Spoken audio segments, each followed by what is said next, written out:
Shalom, selamat pagi sahabat Lexio Divina yang dikasihi Tuhan Yesus Kristus. Seri pengajaran dan renungan singkat kita dalam minggu ini akan berjudul Terorisme Rohani. Perang terhadap terorisme sudah menjadi bagian yang tidak terpisahkan dalam sebuah negara. Karena melihat dampak kehancuran yang diciptakan oleh kegiatan terorisme ini, baik secara politik, ekonomi, sosial, budaya, tapi yang tidak kalah berbahayanya adalah terorisme rohani yang menyerang gereja rumah Tuhan. Umumnya, kelompok-kelompok teroris ini bergerak secara senyap, clandestine di bawah tanah. Mereka berusaha untuk berbaur dengan masyarakat sekitarnya, sehingga mereka tidak mudah untuk dicurigai atau ditandai. Bahkan beberapa di antara mereka berhasil menjadi tokoh masyarakat yang memiliki reputasi baik. Tetapi karena mereka tetap memiliki agenda terselubung yang menghancurkan, mereka berusaha untuk hidup di dua muka. Surat Yudas menjadi surat di dalam Perjanjian Baru yang ditulis untuk meningkatkan kewaspadaan gereja terhadap terorisme rohani yang dikenal sebagai penyesat atau pembelot iman. Yudas adalah saudara Yakobus, bukan Yudas Iskariot atau Yudas Tadeus, murid Yesus, tetapi saudara Yesus. Dalam bahasa Ibraninya namanya adalah Yehuda. Yudas di dalam Injil dikenal sebagai seseorang yang pernah menolak Yesus sebagai Mesias di dalam Yohanes 7 ayat 1 sampai 9. Dan akhirnya ia bertobat, dan dalam Kisah Rasul pasal yang pertama ayat 14. Ia kemudian menulis surat Yudas di saat gereja Kristus sedang mengalami tekanan yang berat dan aniaya baik dari penguasa Romawi dan juga serangan penyesatan aliran Gnostik sekitar tahun 68 sampai dengan 70 Masehi. Surat Yudas ini memang khusus menyerang para penyesat atau pembelot dari iman Kristiani yang benar. Dan para penyesat-penyesat ini juga disinggung di dalam surat Rasul Paulus kepada jemaat di Tesalonika, jemaat di Galatia, surat Petrus kepada seluruh jemaat yang tersebar di daerah diaspora, surat Rasul Yohanes, dan bahkan surat Ibrani. Dengan kata lain, penyesatan rohani ini menjadi perhatian besar para rasul dalam mempertahankan iman yang sejati. Episode ini berjudul Penyusup, Musuh dalam Selimut. Yudas 4 dan 12. Sebab ternyata ada orang tertentu yang telah masuk menyelusup di tengah-tengah kamu, yaitu orang-orang yang telah lama ditentukan untuk dihukum. Mereka adalah orang-orang yang fasik, yang menyalahgunakan kasih karunia Allah kita untuk melampiaskan hawa nafsu mereka, dan yang menyangkal satu-satunya penguasa dan Tuhan kita, Yesus Kristus. Ayat 12. Mereka inilah noda dalam perjamuan kasih-Mu, di mana mereka tidak malu-malu melahap dan hanya mementingkan dirinya sendiri. Mereka bagaikan awan yang tak berair, yang berlalu ditiup angin. Mereka bagaikan pohon-pohon yang dalam musim gugur tidak menghasilkan buah, pohon-pohon yang terbantun dengan akar-akarnya dan yang mati sama sekali. Yudas menggunakan satu kata Yunani yang hanya ditemukan satu kali saja di dalam seluruh kitab Perjanjian Baru. Dalam menjelaskan orang-orang ini, dikatakan mereka ini adalah penyelusup. Kata yang dipakai adalah pareisdusan, dari kata pareisduo, yaitu orang yang menyelinap. Pada masa itu, kata ini digambarkan seperti seorang pengacara yang menyelusup di tengah-tengah juri yang akan menentukan bersalah atau tidaknya sebuah perkara. Atau bahkan si pengacara ini menyelusup ke hakim, lalu kemudian berusaha merubah pikiran mereka dan nurani mereka untuk bisa mengikuti kehendak dari si pengacara itu. Jelaslah tujuan mereka sebagai penyelusup yang menyamar di tengah-tengah jemaat Tuhan adalah untuk merusak, menyelewengkan iman jemaat, menyimpangkan kebenaran, menghancurkan persekutuan kasih di dalam jemaat, mengubah cara berpikir mereka untuk menentang Kristus dan firman-Nya. Mereka juga memakai agama sebagai upaya untuk mendatangkan keuntungan finansial. 2 Petrus 2 ayat 3 dijelaskan seperti ini.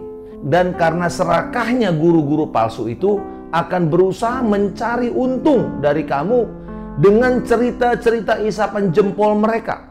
Tetapi untuk perbuatan mereka itu, hukuman telah lama tersedia dan kebinasaan tidak akan tertunda.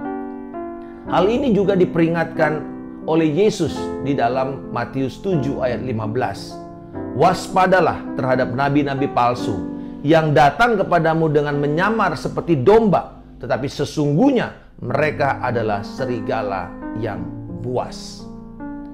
Bila jemaat di masa abad pertama yang dirintis oleh Paulus, oleh Petrus, oleh Yohanes tidak kebal terhadap ancaman dari para penyesat, guru-guru palsu dan nabi-nabi palsu ini, apalagi jemaat Tuhan di abad ke-21 ini. Mereka memiliki tantangan yang sama dengan jemaat di abad pertama. Kalau dulu di abad pertama bentuknya adalah gnostisme, nikolosisme, sekarang kita kenal dengan ajaran modernisme, postmodernisme, teologi liberal, antinomianisme, atau hypergrace. Seperti apakah penyusup atau musuh dalam selimut yang dikatakan oleh Yudas yang masuk kepada jemaat Tuhan? Pertama, dikatakan karakter mereka dalam ayat 4 digambarkan sebagai orang fasik. Orang yang tidak memiliki hubungan kasih dengan Allah secara murni. Kata fasik adalah ciri karakter mereka, yaitu mereka bukanlah seorang penyembah Allah yang benar, yang sejati. Mereka tidak pernah memiliki relasi dengan Allah yang tulus dan murni. Dengan kata lain, mereka tidak pernah sebenarnya dilahirkan kembali. Mereka berpura-pura seperti orang yang lahir baru. Dan tidak pernah menghormati Tuhan dalam tindak tanduknya. Ini adalah bentuk kuno dari kelompok ateis atau bidat atau aliran sesat pada zaman ini. Yang kedua, perilaku mereka menyalahgunakan kasih karunia Allah untuk melampiaskan hawa nafsu mereka. Inilah yang kita sebut sebagai kata bejat. Pelayan Tuhan tetapi kelakuannya bejat. Mereka menjadi pelaku pelecehan seksual, pedofilia, pelecehan seksual terhadap anak-anak, atau gaya hidup yang hedonisme, yang mengumbar-umbar kekayaan, mengumbar-umbar hawa nafsu. Mereka mengubah kasih karunia menjadi kebebasan yang tidak terkontrol dan bablas di dalam apa saja yang mereka mau. Mereka hanya mau menerima anugerah pengampunan dari Tuhan Yesus Kristus terhadap dosa, tetapi mereka memanfaatkan anugerah itu sebagai izin untuk berbuat dosa semau mereka. Alkitab berkata, sekali-kali tidak. Kita tidak boleh menyalahgunakan anugerah Tuhan hanya untuk membuat kita hidup terus di dalam dosa-dosa kita. Yang ketiga, mereka menyangkal ketuhanan Yesus Kristus. Mereka tidak hidup di dalam ketaatan penuh kepada firman dan pemerintahan Yesus dalam hidup mereka. Mereka bermulut manis, penuh dengan kata-kata indah, tetapi tidak ada kuasanya untuk bisa dihidupi. Kenapa?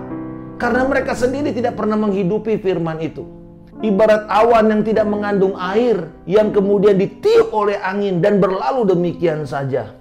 Akhirnya mereka menjadi sesat dan menyesatkan hidup banyak orang yang selama ini telah terpengaruh dengan ajaran dan gaya hidup mereka. Paulus menggambarkan mereka dalam suratnya kepada Titus pasal yang pertama ayat 16. Mereka mengaku mengenal Allah, tetapi dengan perbuatan mereka, mereka menyangkal Dia. Mereka keji dan durhaka dan tidak sanggup berbuat sesuatu yang baik. Mereka telah menyerahkan hidup mereka ke dalam kendali si iblis. Dan tujuan mereka tidak lain hanya memperoleh kekuasaan dan uang. bagaimana kita menyingkapi para penyusup musuh dalam selimut ini? Pahamilah kitab suci dan jadilah setia dengan ajaran firman Tuhan yang benar. Terbukalah kepada firman Tuhan. Izinkan firman Tuhan itu berbicara kepada kita sebagaimana apa yang dimaksud oleh penulis awal kepada pendengarnya. Kita berdoa untuk para pemimpin-pemimpin rohani yang setia untuk memberitakan firman Tuhan secara benar, yang setia taat kepada penafsiran firman yang ada di dalam Alkitab, bukan sekedar untuk memuaskan telinga pendengar atau keinginan mereka. Dan yang ketiga, mari hidupi dan beritakan firman yang telah diajarkan kepada kita secara konsisten, terus-menerus.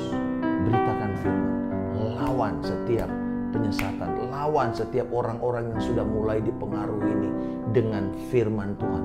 Tuntun mereka kembali kepada kebenaran firman Tuhan.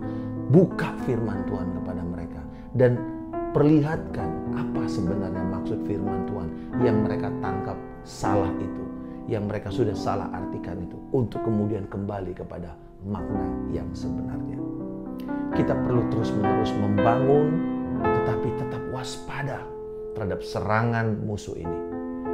Ibarat bangsa Israel ketika mereka memugar tembok Yerusalem di bawah kepemimpinan Nehemia.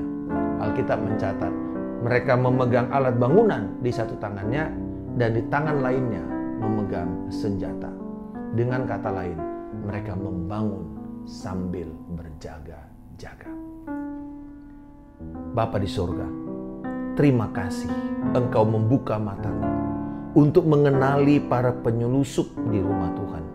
Tolonglah aku untuk tetap setia dan waspada. Setia kepada firman Tuhan dan pengertiannya. Dan waspada terhadap pengajaran dan tawaran-tawaran pengajar palsu ini. Di dalam nama Tuhan Yesus Kristus, aku telah berdoa dan mengucap syukur. Haleluya. Amin. Salam kemenangan. Saya Pendeta Markus Simanjuntak.